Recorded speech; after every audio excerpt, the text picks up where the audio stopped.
Say before practice, say you had 60 seconds, and just as a group, you just breathe together for 60 seconds. And we're talking like two or three breaths, right? In for 4 seconds, hold for seven, slowly breathe out for eight. That tends to be a pretty solid breath. They call it 4, 7, 8. Do 2 or 3 rounds of that. Okay, let's start practice. Thank you for tuning in. Thank you for listening. I am your host and coach, Tyler Johnson. And whether you tuned in to elevate your mindset, your game, or just your day, you are in the right place. My guest this episode is a mental performance coach who makes his return to the podcast. He's worked extensively in the NBA over many years. He soon has a book coming out, and you can find him on Spotify as Graham the Guide. Please welcome back to the Elev8 podcast, Graham Betchart.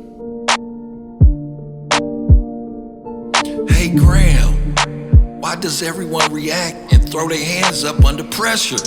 What time is it right now?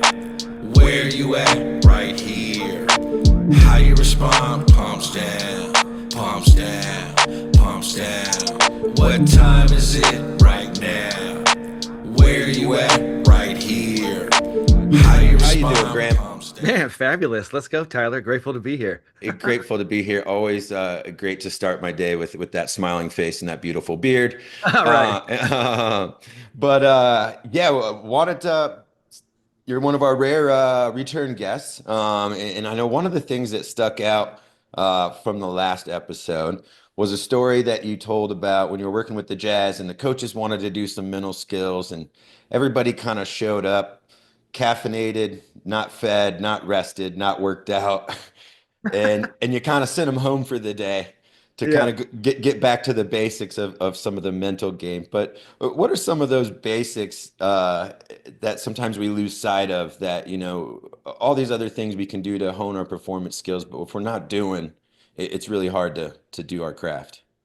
Man, I think you said it. It's almost like we're infants at times. And I look at it like, honestly, just like a nap, a meal, and a hug.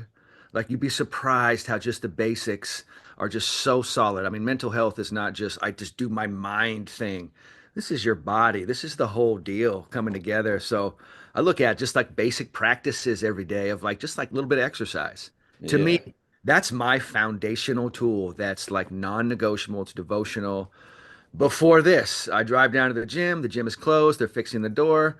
I come home, I figure out another way to do it before we do this. And that's one of those things I've learned over time. That gets me present, dialed, I'm here. So that is, and I notice that a lot of people tend to say stuff like, well, I don't have time right now to exercise, and I'm like, man, that sentence is really a challenging one. And it doesn't have to be exercise. It could be, I don't have time to meditate, like any of those things. And that's where we kind of like lose the basics. And then we're living palms up, we're reacting, and all of a sudden, like this spiral occurs. And you're like, Yeah. and like, let's just get some of the basics down.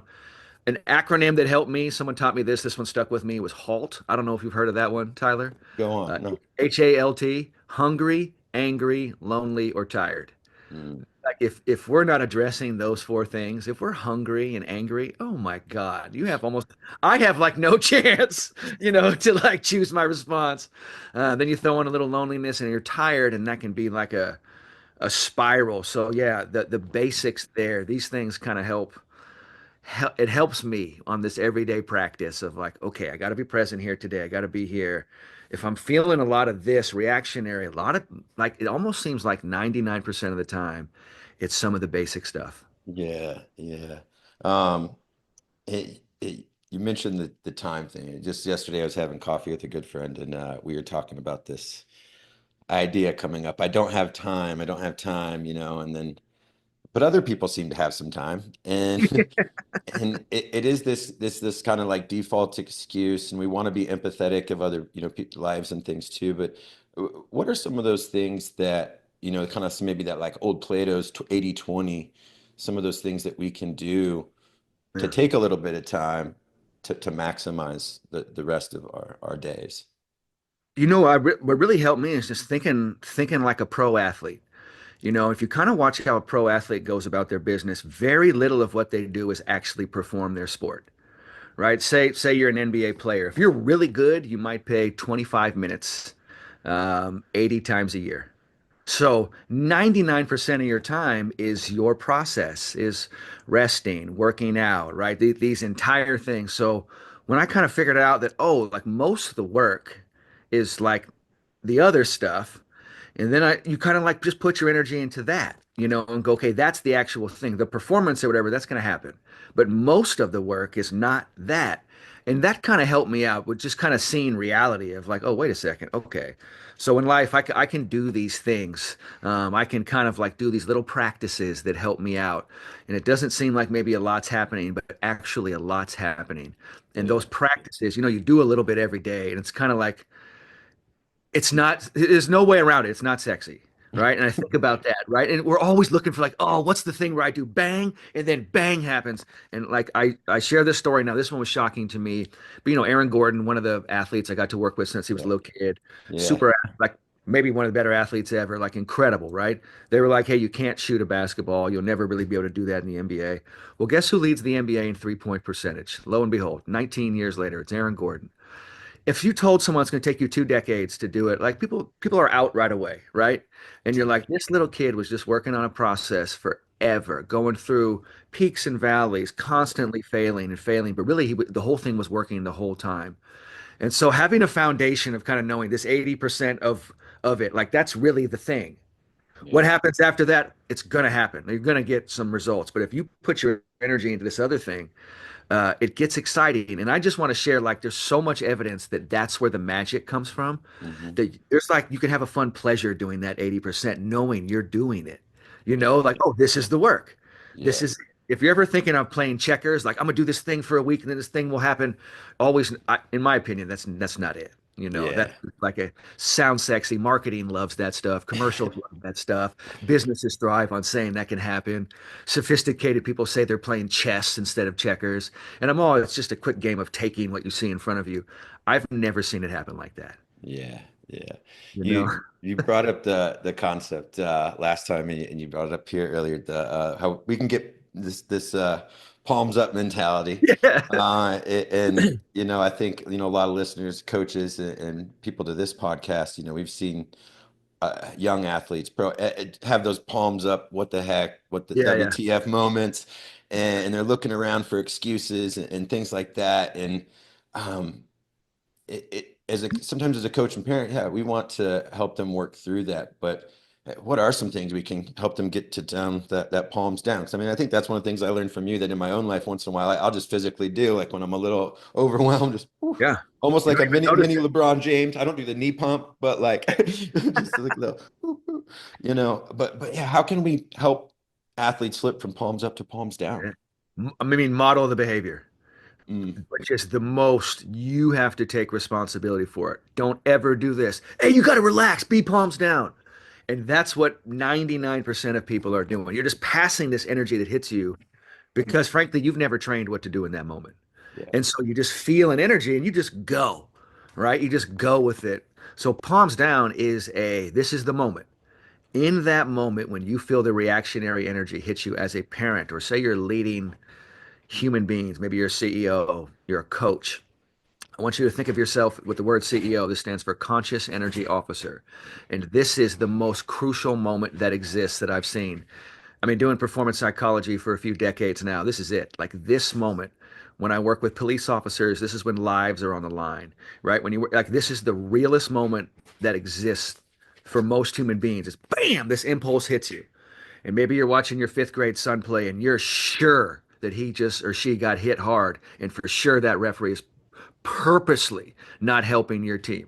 All of that is absurd, right? But that's the thought that pops into your head, and the whole world cascades down to it's just you that exists in this world, which we know is insane.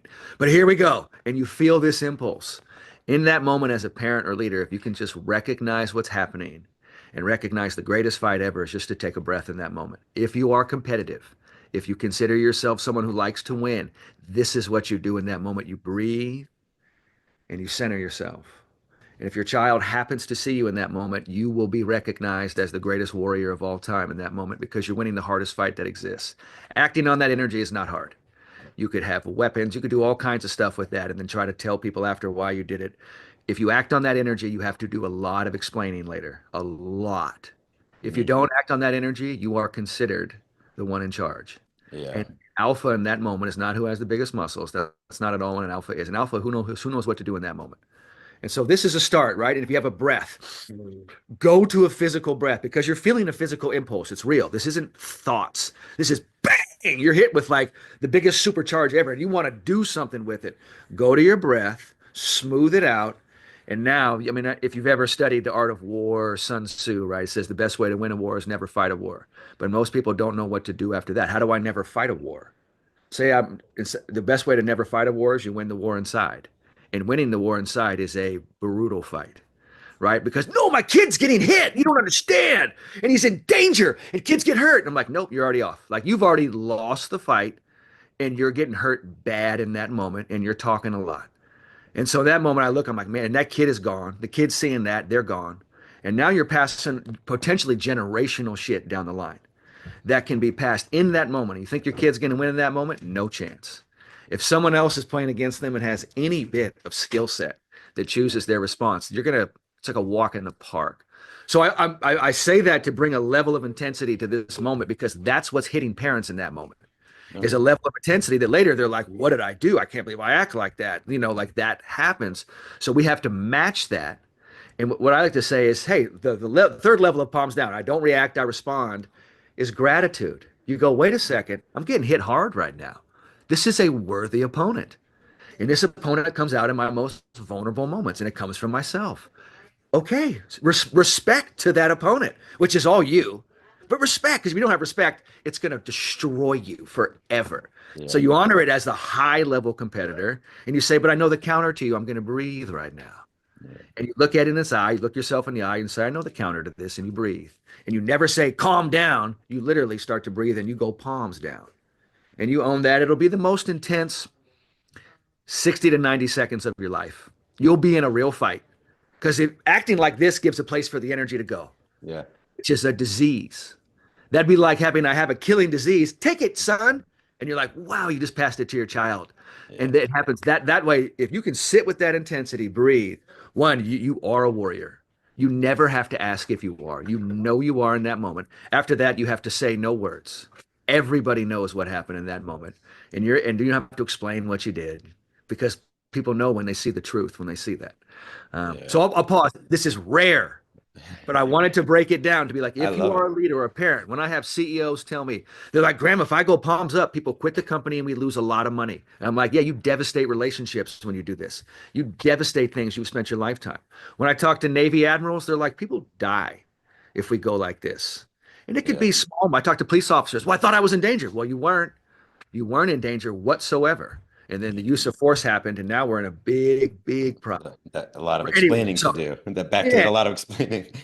A lot, right? A lot of words, you're in trouble when you have to use a lot of words. And you got to, because if you ever do palms down, everyone immediately salutes that. It's a universal trait of like, oh, the ruler is here. Yeah. I shit you not. The ruler is here. Because if you could do this, my first teacher taught me that when I met her 28 years ago, and I knew right away this was the most powerful person I'd ever seen.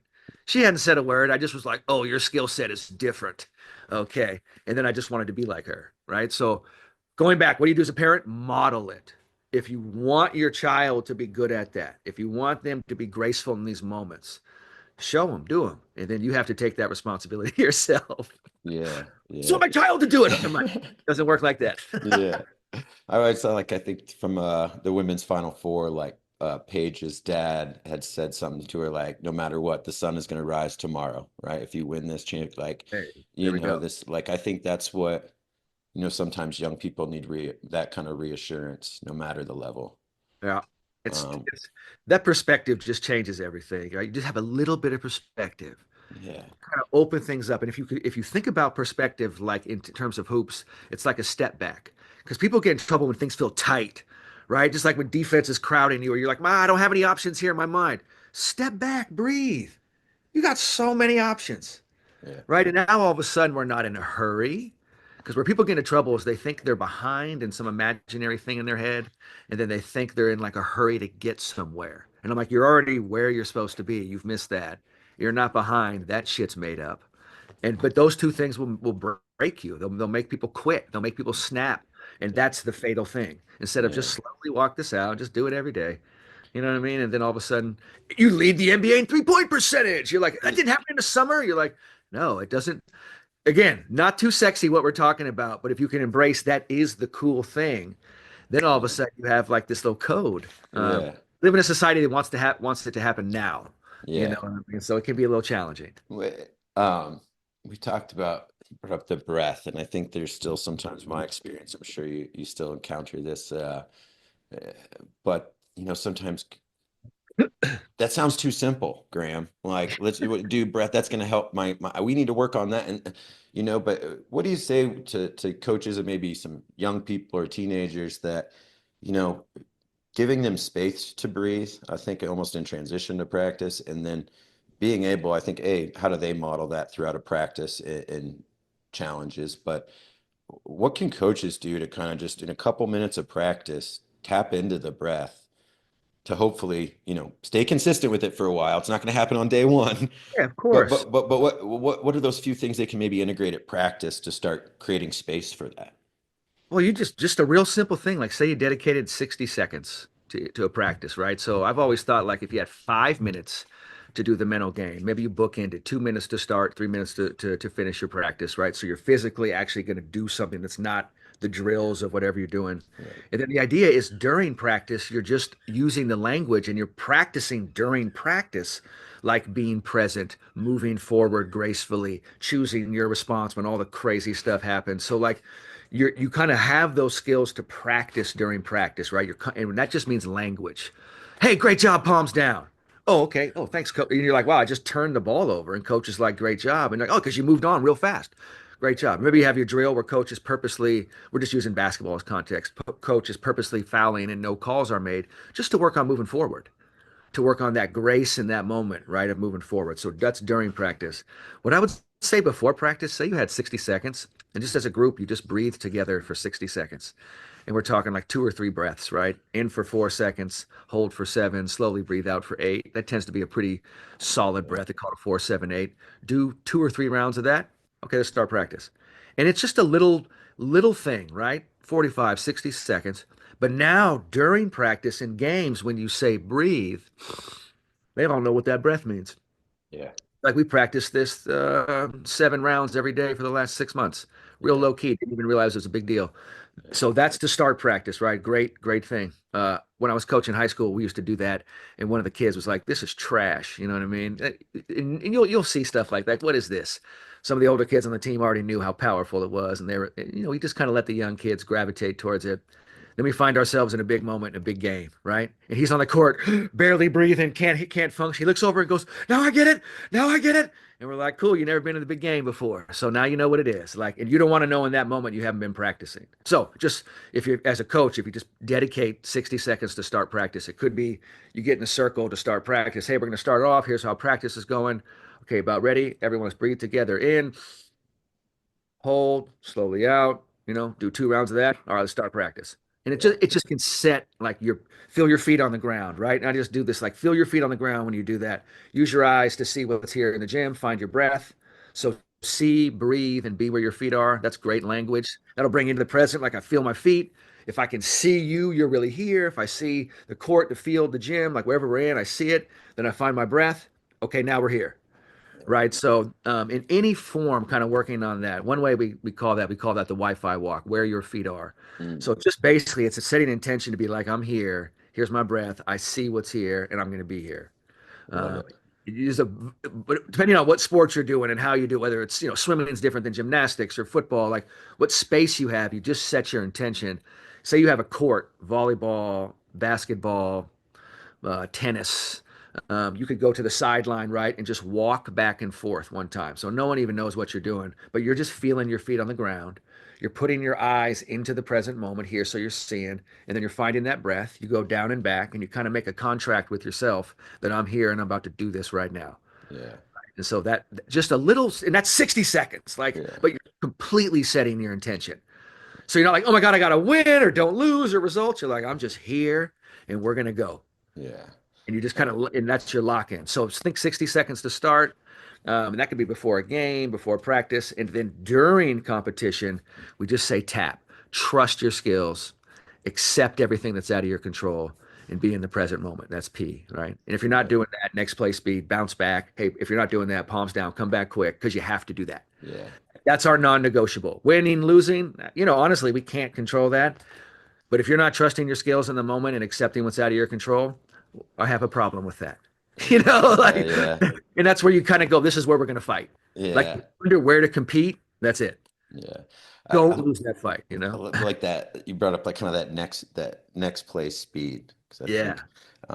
think just like you said, hey, great job, palms down in that example that you gave a moment ago, where I think coaches lose sight of coaching how to coach through that. Sometimes they just want to get through it and not slow down to speed up, so to speak.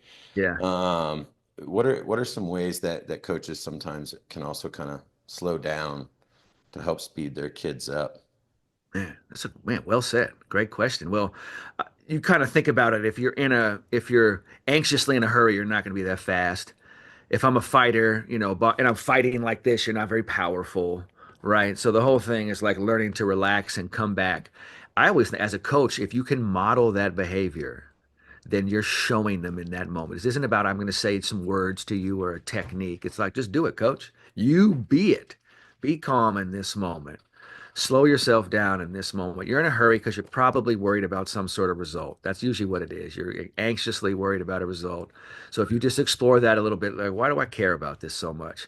Probably because somewhere inside your self-worth is involved and you think if you can just explore that part and then go, okay, I love myself without this need of result. Seriously, like I love myself unconditionally. You do a bunch of great inner work on yourself. Then you come back in the same moment and you talk to your team and you're like, look, go for it.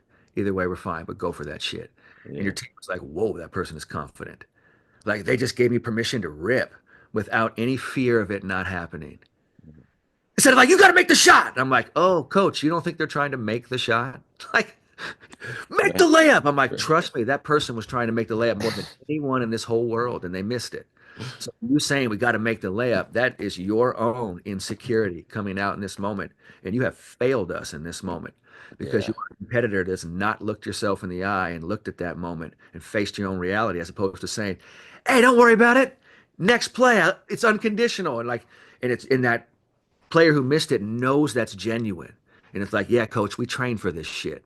We Yeah. train to move on fast. I'll make the next 9 of these. That's how Yeah. this rolls. But look at this moment. Yeah. And bam, you get a juice of confidence from that, as opposed to, I just messed up and coach thinks they're competitive, but really they're just scared. Yeah. Haven't faced any of their stuff whatsoever. So it's always just work on your stuff. And we call it competitive compassion or competitive collaboration. Compete to have compassion in those moments. Yeah.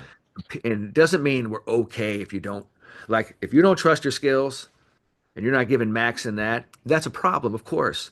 But if you're doing all that and you miss the shot, Yeah. work on our compassion moving forward. This is the real competition right now because Yeah. everyone wants to collapse in that moment. You talk about doing the inner work and having that self-compassion and building our confidence. I know last episode we brought up go check out Graham the Guide on Spotify. You can find some sweet tracks. And I've had some athletes that have dug your stuff as well. But one thing I like about it is just kind of that the affirmation and reinforcement that it does. Can you talk about why athletes should develop a habit or if there's some top athletes that have these good self-talk affirmation habits? I mean, you ultimately got to coach yourself, right? Coach from the outside is just giving you great information, right? Helping you out, believing in you, whatever it is. But ultimately, you have to guide yourself in those moments. And self-talk is what guides you in those moments, right? And so I look at that as one of the more powerful mental skills is being able to guide yourself in those moments and coach yourself into it. And you got to embrace stuff like vulnerability, right? So self-talk, victory to the vulnerable. I always tell myself, victory to the vulnerable, which means I feel vulnerable. But you have to reframe it and be like, this is actually where the growth is. It's the equivalent of lifting weights, and you're like, okay, my muscles are a little sore, but you're like, perfect. Let's hang in there for a couple seconds. Let's breathe, good form. This is where the growth is. So you talk yourself into these moments, no matter how great an athlete is, everyone has to do it. Everyone you have to coach it because there's human things going on like that say I don't want to do this, and you got to be like, man, I can't believe I have so much like negative self-talk right now. And that's the thing that surprises people is mental training doesn't mean I live in this surreal state of bliss and I don't think and everything is just like I'm like, no, man, there'll be like 30,000 thoughts of self-doubt right before I go give a big talk, I've just done a bunch of mental training. So I'm like, it's okay if you're there. And I coach, I'm like, Graham, I'm glad it's here. And I just coach myself through those moments, where at first I would coach myself out of the moment, be like, if this self-doubt wasn't here, then I would go do it. And now I'm just like, self-doubt, you're welcome to be here, but I'm still going to go trust. And then you just like, that's the deal. So you kind of accept that that stuff is here. I used to want to get rid of all of that stuff. And then I realized it doesn't necessarily go away. You're just more skilled with it. Yeah. You're way more skilled. So I'm playful with how I talk to myself with self-talk. I try to really, uh, basically, you're going to have to do the hard work, period. Right. So when I say competitive compassion, that's so I can think like I'm a champion when I'm showing compassion right now. I've won the competition because my spirit wants to win, wants to compete. So I try to put words together that usually are what considered assault. They're like compassion. I'm trying to win here. You're like, actually, if you call it competitive compassion, that allows you to gracefully choose your response more, and then you will win more. Yeah. But it's a soft skill reframed. So Yeah. If I gave you a magic wand and tomorrow, what is tomorrow? Well, tomorrow's Easter, so probably not tomorrow, but next week. Uh, next week, they start teaching a class at every school across the country, helping kids develop some mental skills. We'll call it a high school class. What would be the two or three main things you'd want that class to be centered around? Well, man, always remember you do have a magic wand, and that magic wand is that you have the power of choice in this moment, right? You're conscious of that. And for me, I just started a class. I do a class every Sunday for kids. And I just was like, this is what I needed as a kid. And we call it Palms Down. It's the Palms Down Mental Training Gym. And we do a half-hour class for kids. And I designed it for a kid in mind. So I said, okay, this is the same program I was doing with UConn when UConn called me and said, okay, do you want to work with us? I was like, yeah. And then I thought like what's the best way to work with someone, and we're going to do it on Zoom. It was like, okay, turn your camera off. You don't have your microphone on. Let's make it 20, 25 minutes. I'm just going to pour into you. I'll have beats in the background. Let's run it like it's 4 quarters. So let's do 5 or 6 minutes one each quarter and kind of keep this thing moving. And so that's what we've been doing. And I've been doing it at UConn for years and then built this thing on Sunday to help kids with it. And so I'm trying to live exactly the answer to that question. And I Love it. feel that responsibility that it's not on anyone else. I'm going to go do it. And Yeah. so we've been here now for 18 months and I've only missed one Sunday. So I've been there live. And that's my commitment is to pour in real energy into kids and give it to them. And the first quarter we do breath work. So it's like 6 minutes of breathing. Second quarter, we talk mental skills. So palms down, next play speed, and we sing songs. So we do affirmation work. We're singing because turns out singing is how you can retain this stuff well. The Yeah. third quarter, we do a little meditation. The fourth quarter, we work on reframing, which is like reframe, like victory to the vulnerable, basically, like Yeah. reframe everything as an opportunity. We have beats in the background and we're rolling. And Love it. so I try to make something, just gives you the basic fundamentals, right? Yeah. It's an entryway. So it's just the basics for everyone. And I actually think this is going on more and more in schools in different It ways. started. Yeah. Yeah. So I'm just so grateful that people are starting to see this as a Yeah. skill set and you I practice think it. And, you know, I love hearing about your class, and I think I think the common thing over the last year that sometimes when kids come talk to me after maybe doing some work with them is this idea of I didn't know I could do that, or I didn't know or that they needed permission to breathe yeah. or to say positive things to themselves. And so I was like, well, do you need permission to say kindness to other people? Well, no. Well, why did you think you needed permission to be kind to yourself? Man. And I think that always kind of hits me, but I think that's what I guess me and you are both on that, passion of like, man, teach kids, I think, like you said, the base, like some of these basics. And I always tell athletes it's a little bit like I did this exercise recently with a 200 plus high school kids. And I said, write down your perfect cheeseburger, Okay. right? Right. Yeah. Yeah. And I had a few kids come up and share. They were all very different. And then I had them like ask their peer. Not two kids had two burgers exactly alike, Wow. right? And I was like, that's kind of, but they all had a bun, they all had some meat, they all had some sauce, maybe some cheese, these basics.